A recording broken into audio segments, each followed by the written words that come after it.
Gue Cile. Dan ini adalah podcast Lucu-lucuan. Lucu-lucuan itu apa sih, Le? Lucu-lucuan adalah podcast curhatan masyarakat Indonesia yang mau merdeka secara finansial, Sel. Luar biasa. Lucu-lucuan luapin curhatan untuk lo yang makin cuan. Semoga podcast ini gak bikin orang-orang di luar sana pusing. Tapi bikin lo semua makin tenang menghadapi cobaan-cobaan finansial. Wah, banyak banget nih cobaan finansialnya. Banyak. Kayak topik kita episode pertama hari ini. Apa? Ini gue yakin lo pasti ntar langsung kayak, gitu. Apa? Lo udah tau reaksi gue nih? Oke, beneran. Jadi gue tes ya. Kalau gue enggak lo gimana? Gimana? Oke, ini topik pertama kita hari ini adalah tentang gaji. Gaji lo habis kemana? Tuh kan, bengong. Apa gue bilang? Hah? Coba, misalnya nih, lo gajian tanggal 20 misal. Misalnya tanggal 20. Apakah tanggal 22 gaji lo masih ada di tempat? Di tempatnya orang.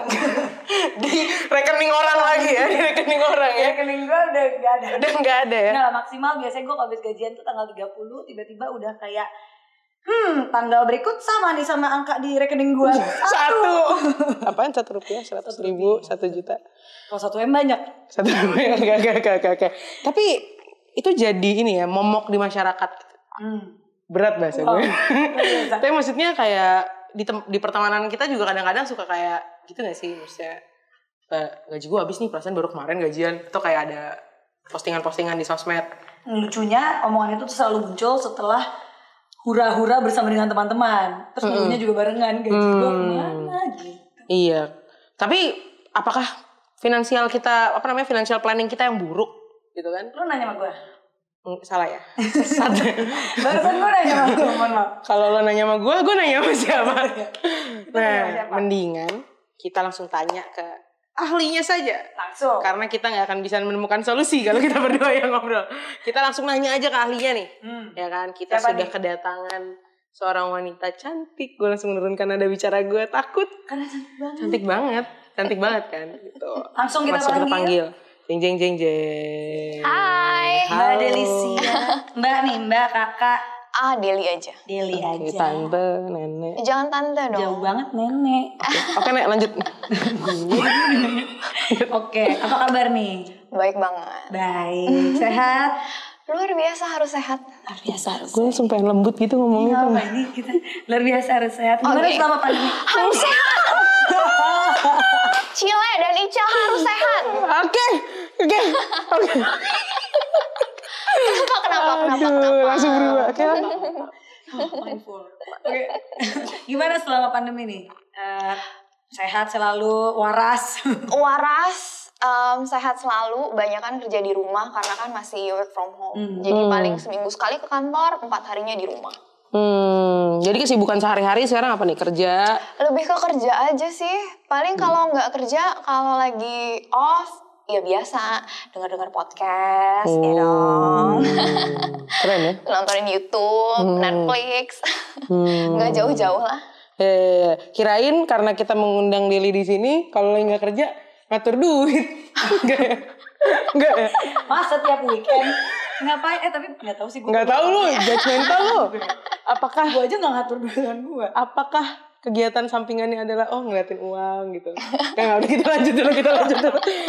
Jadi kan kalau misalnya sebagai seorang pekerja gitu ya, sebagai seorang karyawan, salah satu yang paling sering ini tuh kayak ini gaji masuk kok kayak cuma numpang lewat.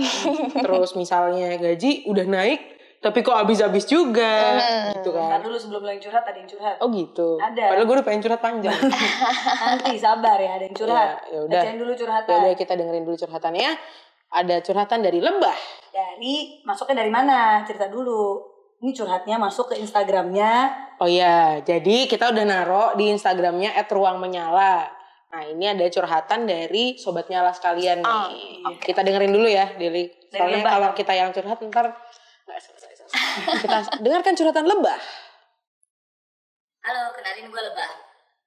Gue fresh graduate dan kerja di startup. Seneng banget setelah bertahun-tahun dapat duit jajan doang nih dari orang tua gue. Akhirnya gue nerima duit besar dari hasil kerja keras gue sendiri. Cuma sekarang gue jadi ada masalah.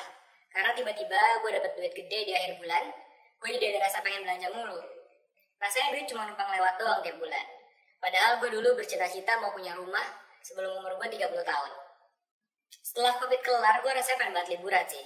Apa buat liburan gue bayar pakai kartu kredit gue? Apakah gaya hidup gue ini sebenarnya aman? Nah inilah, ini. Gue kayak, itu gue yang curhat gak sih? Ini. Tapi gue yang curhat gak sih? Pertama dapat duit. Anak startup. Startup. Dapat duit.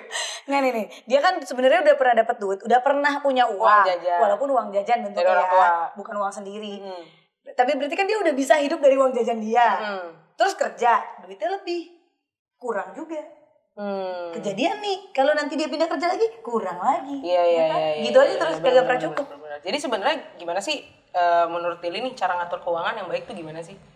Sebenarnya mungkin kita mesti back to basic dulu kali ya. Kita mesti kenalin dulu sebelum kita ngeluarin duitnya, kan kita mesti tahu dulu dong jenis kebutuhan tuh ada apa aja. Pasti dulu di SD kan udah diajarin ya kebutuhan primer, Diajarin gak? sekunder, Sekali.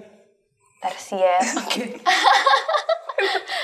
Iya udah, singkatnya adalah kalau kebutuhan yang primer itu ya sandang, pangan, papan. Sandang berarti kan yang lo pakai, pangan yang lo makan, papan ya tempat tinggal. Oke. Itu basic needs buat lo tuh bertahan hidup. Oke. Jadi itu primer.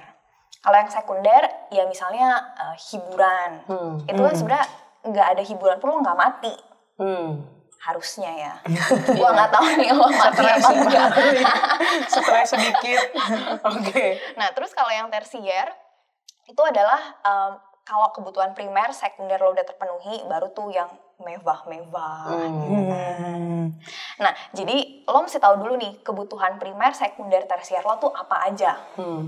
Nah, abis lo tahu, baru lo mulai yang namanya mapping. Jadi kita punya yang namanya rule of thumb budgeting. Rule of thumb itu berarti prinsip yang secara general, secara umum orang-orang tuh pakai dan udah terbukti akurat menurut experience orang lah ya. Jadi banyak kan 50% dari income lo, jadi income lo tuh berapa gitu kan per bulan. 50% biasanya pergi ke needs yang lo tuh bener-bener butuhin. Jadi si primer itu kebutuhan primer. 30% harusnya pergi ke yang sekunder dan tersier. Jadi misalnya lo mau langganan TV kabel atau lo mau membership gym gitu ya. Nah itu sekunder, tersier 30%. Nah yang terakhir 20%-nya dari income itu lo harus alokasiin ke saving atau investment. Jadi jangan pernah lupa nabung. Jadi sekunder dan tersiernya itu cuma 30%. Jangan kebalik ya. Biasanya gimana? Biasanya nggak ada yang 20% kan? Nggak ada yang 20% kan? 50-50. Enggak. Rela untuk makan warteg aja yang murah. Jadi pengeluaran primernya kayak cuma 20%, sisanya sekunder tersier. Nggak bener kan? Nggak bener. Boleh dilanjut Deli. Tapi itu sebenarnya contoh yang tidak baik. Ya nggak sih? Apa? Ya kayak lo gitu. Justru karena itu ngobrol belajar. Ya, makanya itu kita belajar. Nih tadi waktu dia ngomongin SD menohok. Kapan gue belajar kebutuhan primer, sekunder, tersier? Ya tahu gue istilah itu, cuman nggak merasuk sampai jiwa gitu loh. Kita bukan SD-nya beda. Dia sama dia. Nggak usah di sini nggak sih dibahasnya. BTW. Lanjut dulu ya. Ini kalau kita ngomongin SD nggak kelar nih pembahasan utamanya nih. Tadi kan jadi udah ngomong soal pembagian itu 50, 30, 20. Tapi sebenarnya kita tuh nyatetnya pakai apa sih gitu? Iya. Kan sekarang udah digital banget nih sebenarnya penggunaan aplikasi untuk bantu kita tracking finansial kita tuh penting nggak? Terus kebijakan, bijaknya gimana memakai si aplikasi? Atau kita ngumpulin nota dicatat di buku kas akhir bulan gitu. Sebenarnya sih kembali lagi kepada tiap orang ya. Ada orang yang budgeting itu dia dapat gaji, terus dia udah langsung punya beberapa rekening nih. Jadi udah langsung nih dari rekening gajinya dia udah langsung masukin sekian persen, sekian jatah gue masukin ke rekening A. Rekening A ini budget buat kebutuhan sehari-hari gue. Terus sekian persen gue masukin ke rekening B untuk si gue jajan-jajan. Sekian gue masukin ke rekening C buat gue nabung. Ada orang yang kayak gitu. Jadi kalau kayak gitu kan ya lebih kepada penggunaan dana di rekening aja. Tapi kalau lo mau teliti banget, lo mau catat semuanya juga nggak apa-apa, bisa kayak yang tadi lo bilang pakai aplikasi, atau kalau misalnya lo masih agak konvensional orangnya, lo mau catat sendiri di notes gitu juga nggak masalah sih. Jadi tergantung lo tuh cocoknya yang kayak gimana, lo tuh tipe orang yang rajin nyatet apa enggak. Dan kalau misalnya nggak rajin nyatet, ya setidaknya lo tuh ya mesti bisa mengelompokkan gitu kan. Jadi at least ya lo punya rekening yang berbeda, pot-pot yang berbeda buat budget-budget yang berbeda gitu. Kalau dipisahin kayak gitu misalnya udah nih, ini 50% udah untuk kebutuhan primer. Harus dihabisin nggak? Atau misalnya kalau masih sisa, ngerti nggak sih maksudnya? Sebenarnya gini, kalau kita ngomong lo budgeting, kan berarti budget itu nggak mesti habis juga kan. Justru lebih bagus lagi kalau lo budgeting tapi nggak habis. Jadi kan sebenarnya lo itu tabungan lo gitu kan sisanya. Bukan kayak makanan lah, kalau makanan harus dihabisin. Mubazir kalau nggak habis. Uang nggak gitu caranya. Oke. Harus dihabis. Uang semakin lo tumpuk ya semakin bagus buat lo. Kan bisa buat dana darurat, Gitu. bisa buat investasi masa depan. Lo harus dihabisin apa enggak? Habis kan udah diatur-atur. Harus diserap anggarannya. 100%. Anyway. Emosi banget. Oh iya. Tadi aku penasaran kan, tadi Lebah juga bilang soal kartu kredit. Yes. Kalau kebetulan gue nggak pakai kartu kredit, bukan nggak mau, tapi nggak tahu, nggak pernah pakai, nggak pernah berani juga sebenarnya. Mau sih sebenarnya, cuman nggak pernah berani. Dan karena di pikiran gue kalau kartu kredit itu tentang spending gitu, tentang tentang hutang dan tentang pemakaian gitu ya, konsumtif gitu ya. Konsumtif. Tadi kan Lebah juga mention kan kayak is it wise untuk menggunakan kartu kredit gitu. Sebenarnya gimana sih cara mengatur penggunaan kartu kredit? Gue pakai kartu kredit. Ya gimana? Sorry gue gak nanya lo. Oke. Iya ya udah, silakan dilanjutkan. Enggak udah dilanjutkan. Nanti. Enggak apa-apa, silakan.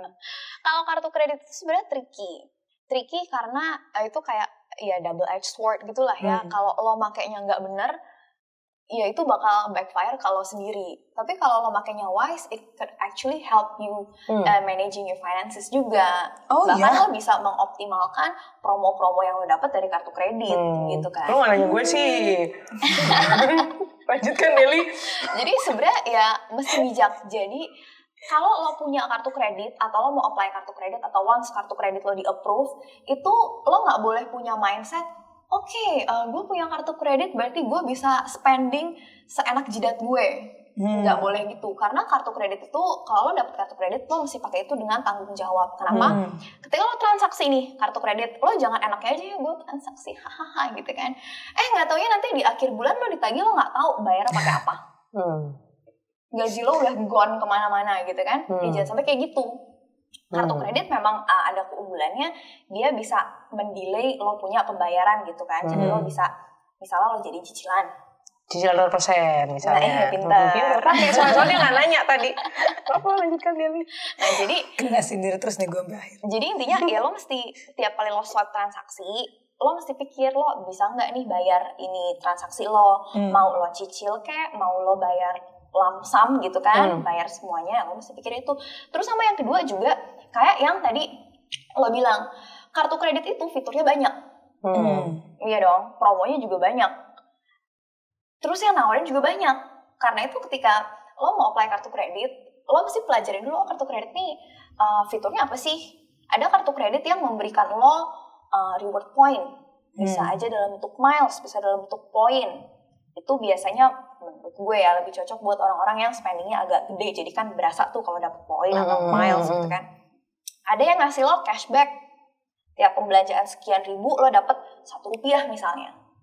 Ada yang ngasih fitur cicilan 0% 3 bulan tanpa harus ada promo merchant. Jadi lo langsung dapat 0% 3 bulan. Jadi beda-beda banget tergantung lo tuh butuh kartu kreditnya yang kayak gimana. Apakah lo tipe orang yang spendingnya reguler dan gede-gede, apakah lo tipe orang yang suka nyicil, yang kayak gimana gitu. Jadi mesti diperhitungkan semuanya. Kayak ibaratnya sebenarnya kita punya cashnya nih, udah bisa bayar cash. Tapi kartu kreditnya nawarin ada cashback, kayak mending pakai kartu kredit ya? Iya, tapi kan lo tahu nih lo sebenarnya bisa bayar kan pas nanti jatuh tempo gitu. Intinya gajinya tetap bisa buat bayar. Intinya lo ada duit buat bayar. Kadang-kadang orang tuh kalau bisa baru pertama kali, apalagi ya waktu pertama kali punya kartu kredit, pas ngelihat limit kartu kredit itu tuh kayak oke, berarti gaji saya tambah kartu kredit itulah. Kan lo gak punya kartu kredit, kok lo bisa ngomong kayak gitu? Nah kan banyak teman-teman yang punya kartu Oh, kredit. gue termasuk gue. Iya. Lo gitu juga ya? Tapi kan kirain jadi gitu, wah rekening saya sudah habis nih, kartu kreditnya gesek gitu, jadi kayak ada tambahan gitu kan di pikirnya, padahal sebenarnya Nanti tuh nyeseknya pas kalau mindsetnya gitu ya, nyeseknya adalah pas lo nanti di akhir bulan berikutnya habis lo gajian, terus lo mesti langsung bayar kartu kredit lo, setengah gaji lo hilang tuh langsung, baru berasa di situ tuh nyeseknya. Gitu. Oke, udah bahas kartu kreditnya udah. Ntar lo makin insecure karena nggak pakai kartu kredit kan, makin takut nanti pakai kartu kredit. Nah tapi kita balik lagi nih tadi ke soal pengaturan keuangan. Tapi kan kita kadang-kadang ini ya ada keinginan untuk menghadiahi diri sendiri atas kerja keras. Ya sih. aku ingin spend sesuatu yang tidak penting tapi mau.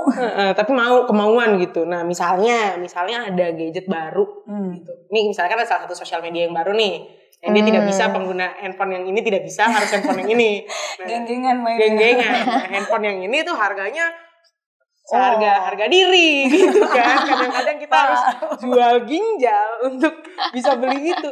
Kenapa sih? Jangan. Bentar deh, ginjal tuh harganya berapa sih? Kenapa orang-orang kalau ada sesuatu yang mahal jual ginjal.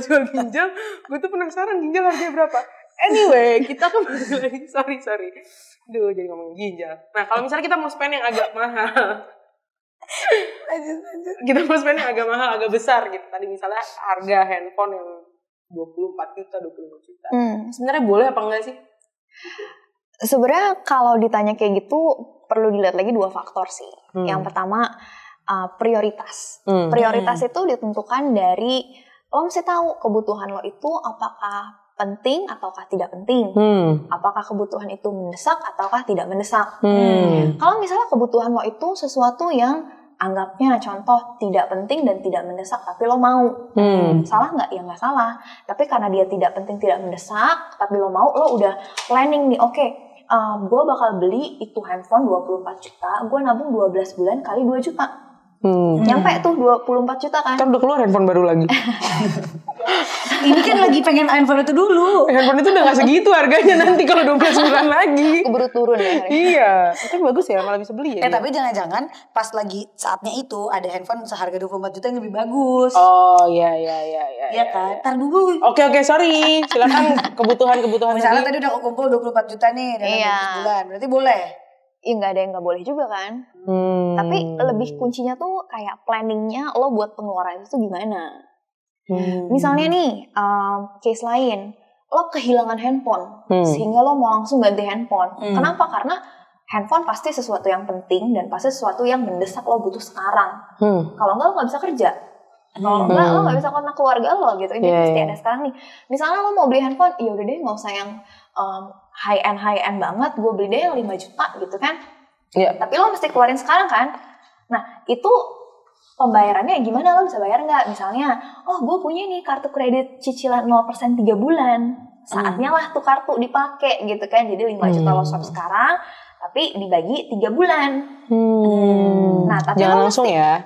Lo mesti pastiin lo tuh bisa bayar tuh pas nanti tiap bulannya. Lo mesti pastiin bisa bayar. Taunya ntar malah minjem lagi ke orang. Iya, buat bayar. Gitu nah ngomongin masalah hal itu pentingnya lo punya dana darurat.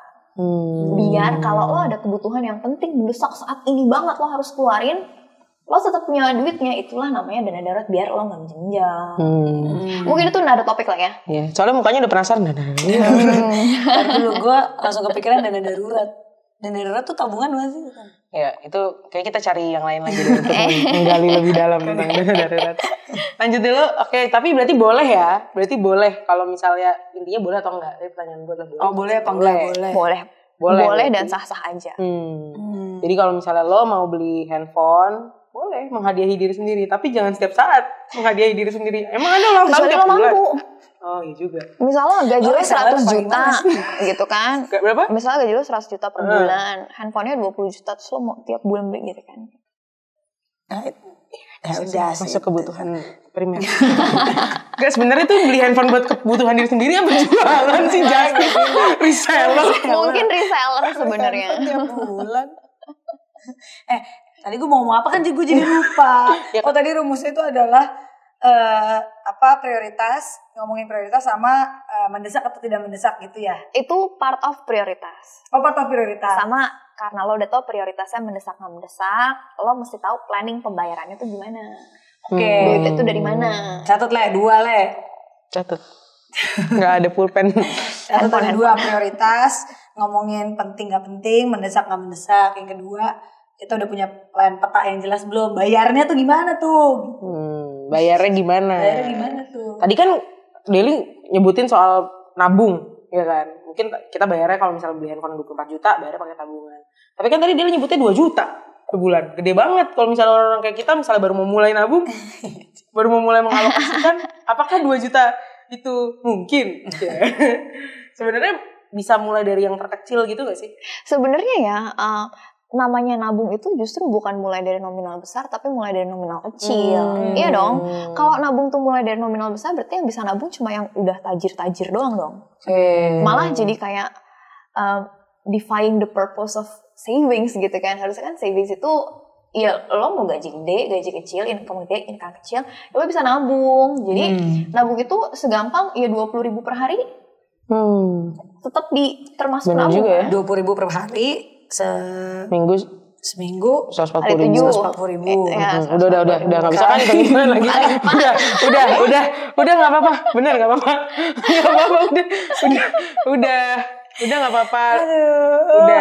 udah 560.000. Oke. Sebulan. Banyak lah ya. Ya, lumayan. Ya kan? Sedikit-sedikit lama-lama menjadi bukit. Itu bener. kuncinya. Membangun kebiasaan. Betul. Kayak tadi 50, 30, 20 juga kita kalau misalnya buat yang baru mulai mungkin agak susah nih di awal-awal ya karena mungkin kebiasaan. Tapi adjust dulu lah. Adjust dulu gitu. Karena itu dari yang kecil-kecil aja. Oke. Kecil aja. Setuju gue. Setuju. Berarti sekarang nabungnya 20.000. Ya nggak apa-apa. Gue support kok. Minimal. Apa dong ya. Minimal 20.000. Setuju kan? Setuju. Nah jadi kalau misalnya tadi kita coba recap sedikit obrolan kita sama Deli ya. Di awal tadi ada Lebah yang cerita. Dia dapat uang dari gaji. Terus tadi Deli cerita bagaimana tips dan trik mengalokasikan uang. Biar gaji nggak habis. Soalnya kalau misalnya ceritanya Isel nih. Katanya di awal dia sebenarnya udah ini kan Sel. Udah bisa pisahin kan? Udah bisa pisahin. Pisahin. Semua tuh udah dipisahin. Oke, dapat gaji, pisahin. Ini buat tabungan, ya kan? Ini buat spending, harian, ya kan? Satu buat investasi, ceritanya kan udah dimasukin deposito gitu misalnya.